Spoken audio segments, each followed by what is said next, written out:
Un saluto ai nostri amici telespettatori, eccoci al consueto appuntamento con la rubrica Family, Salute e Benessere.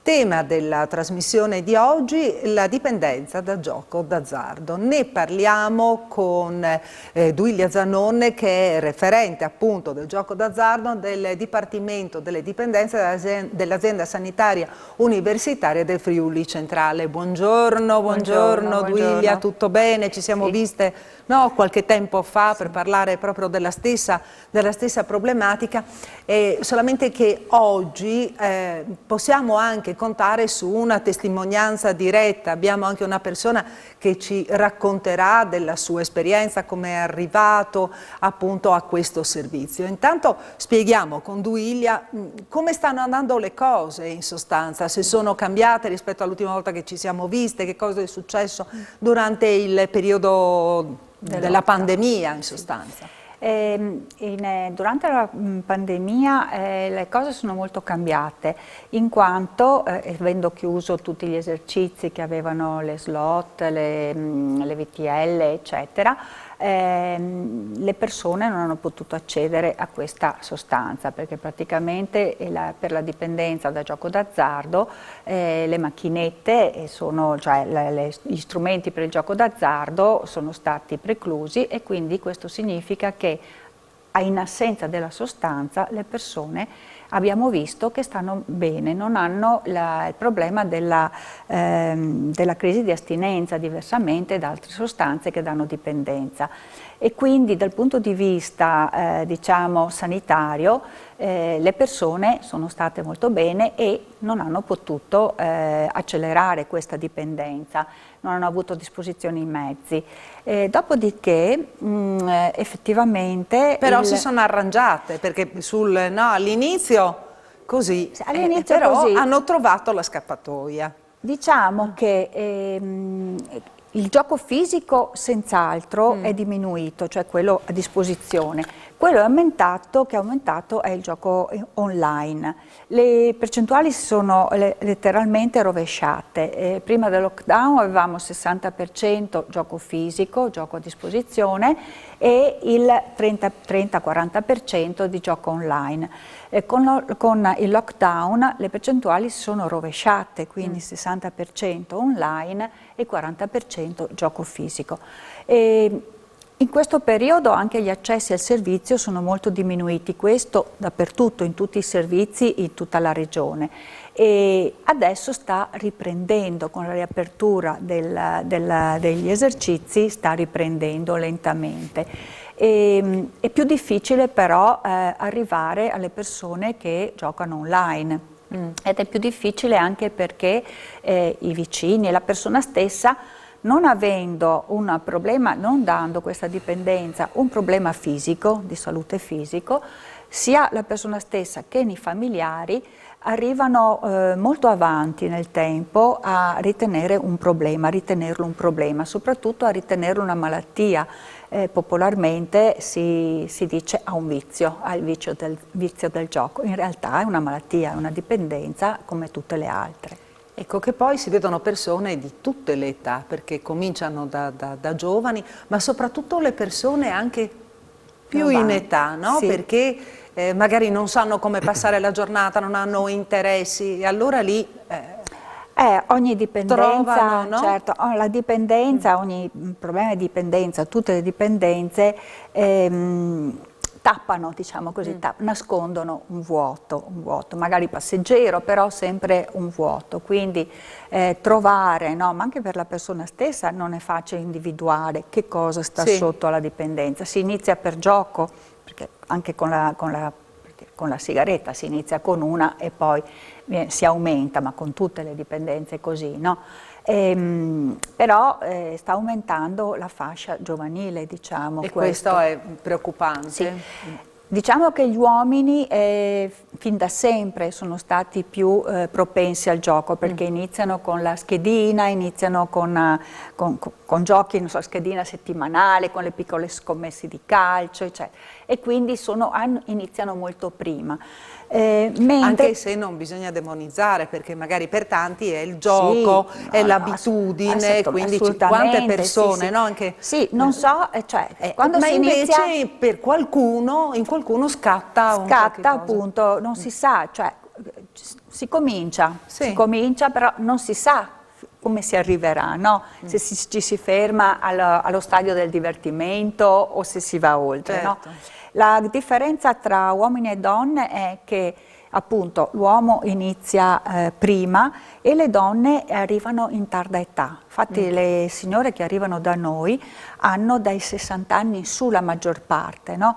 E guarda caso, periodo in cui si accumulano diverse vicende della vita, no? Che può essere la sindrome da nido vuoto, il pensionamento, la menopausa, tutte quindi avvenimenti molto importanti che danno un cambiamento Anche situazione radicale. economica, perché magari c'è chi, no, spera di migliorare la propria situazione economica continuando a giocare. Si comincia sempre così, sì, E sì, poi ma diventa... le persone stesse dicono pensavo sempre di vincere o di recuperare la vincita, però il gioco vince sempre. Il gioco vince sempre. Perché anche davanti a ricevitorie, no, che sono rimaste aperte nel periodo della pandemia, c'erano magari persone che uscivano, entravano dall'auto, andavano a prendersi la schedina, no, a farsi il loro gioco poi rientravano a turno. Dentro e fuori, almeno così ho raccolto in giro alcune testimonianze, perché effettivamente c'erano andate persone che cercavano di diminuito il gioco VTL, slot machine, bingo, quelli locali che erano completamente chiusi, no? E quindi sono rimasti i giochi, il tabacchino che era aperto, cioè le possibilità che c'erano insomma durante il lockdown. Ecco, vorrei capire quante sono le persone al momento che si rivolgono al vostro centro, quante le state seguendo adesso? Adesso sì, noi abbiamo anche una capienza, cioè non possiamo più di tot famiglie, non abbiamo gli operatori, non abbiamo le risorse per rispondere a tutte le richieste. Noi abbiamo dei gruppi, attualmente 3 gruppi divisi a seconda anche delle necessità della persona, a seconda della valutazione della persona, di 3 tipi. Abbiamo il gruppo diciamo delle persone, comunque sono gruppi da 20 persone al massimo. Io ricordo quando nacque praticamente un qualche cosa, un'iniziativa a livello locale a Campoformido, ma parliamo degli anni, cos'era, anni 90 ancora, sì, tantissimi anni fa, è un servizio quello privato. Diciamo. Infatti, nacque poi il servizio si trasformò, cioè nacque anche questa possibilità. Sì, diciamo che il gioco d'azzardo è diventato LEA, cioè fa parte dei livelli essenziali di assistenza, e quindi significa che il Servizio Sanitario Nazionale doveva rispondere a questo bisogno, ritenuto quindi una malattia. Prima non si poteva aprire un servizio perché appunto non era ritenuta una malattia. Non era ritenuta una patologia. E quindi nel 2017 appena questo problema è rientrato nei livelli essenziali di assistenza, e quindi anche gratuito, perché questo prevede che venga riconosciuto come livello di assistenza. Prima c'era questa struttura unica in Italia, questo centro, bisogna dirlo, unico in Italia, che era tenuto da uno psicologo, tuttora promosso da uno psicologo a Campoformido, unico in Italia già quasi 30 anni fa. Negli anni 90, quasi 30 anni fa, quasi 30 anni fa. Che si cominciava a parlare di dipendenze proprio da qui. Il primo esperimento, cioè la prima organizzazione. Tra l'altro la stessa modalità che utilizziamo noi, che viene dal trattamento dell'alcolismo praticamente, quindi il lavoro terapeutico di gruppo è fondamentale, la terapia per le dipendenze, per tutte le dipendenze. Quindi anche il coinvolgimento della famiglia, sicuramente che deve essere essenziale, in prima linea, è essenziale, insieme alla persona è coinvolta. essenziale. Il cambiamento non avviene viene solo da parte della persona, ma deve avvenire anche dalla famiglia, perché la famiglia non comprenderebbe il cambiamento della persona se non arrivasse a capire com'è.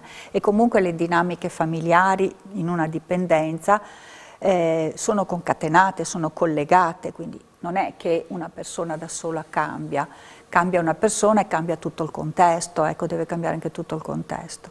La famiglia soprattutto è importante che intervenga, perché l'elemento principale e il disagio principale è la perdita della fiducia. Per la famiglia è veramente diciamo, uno scalino difficilissimo da superare, no? E quindi questo serve anche alla famiglia, questo percorso serve alla famiglia proprio perché si renda consapevole di questo e possa collaborare e anche aiutare il familiare, insomma. Ma io vorrei sentire magari intanto così la voce della testimonianza, sì, anche perché il tempo a nostra disposizione per oggi sta per chiudersi, e quindi diamo così no, un piccolo assaggio di quello che potremo ascoltare nella prossima puntata, ossia martedì prossimo. Intanto lo facciamo salutare, lo vediamo, chiaramente non vi diremo il nome, non sappiamo chi sia, lo vediamo in tutta tranquillità, è anche lontano da noi, è sempre nei nostri studi, ma non è qui accanto a noi. Vogliamo, magari, se vuol farci sentire, vuole dare un saluto anche lei ai nostri telespettatori e dirci che nella prossima puntata ci racconterà della sua esperienza? Buongiorno. Buongiorno. Sì, ho voluto partecipare a questa trasmissione proprio perché diciamo, l'interesse proprio a fronte del percorso fatto nell'ambito del servizio erogato dal CERT, così mi ha motivato proprio a cercare di rendere noto a chi magari si trova in situazioni simili a quelle che ho vissuto io in passato, a magari individuare quella che potrebbe essere la strada più appropriata, perché sinceramente non ci avessero portato, diciamo quasi per forza, probabilmente non avrei mai affrontato il percorso e non mi sarei mai ritrovato nella condizione poi di, come dire, rimpossessarmi dalla mia vita. E diciamo che adesso sono fortemente anche motivato a cercare di, come dire, consigliare chiunque si trovi in situazioni che magari non gli sono magari del tutto chiare nelle dinamiche e nelle possibilità di, come dire, di risoluzione, a prendere seriamente in considerazione la possibilità di farsi aiutare nell'ottica appunto di poter, come dire, recuperare quella che è la propria vita e uscire da queste dinamiche. La ringraziamo per il suo coraggio, per il fatto di essere venuto qui nei nostri studi, per il fatto di aver affrontato appunto le sue problematiche. Un grande coraggio, la ringraziamo e noi ci vediamo anche con Duilia Zanon e con il nostro testimone. Ci vediamo martedì prossimo, sempre alla stessa ora. Arrivederci.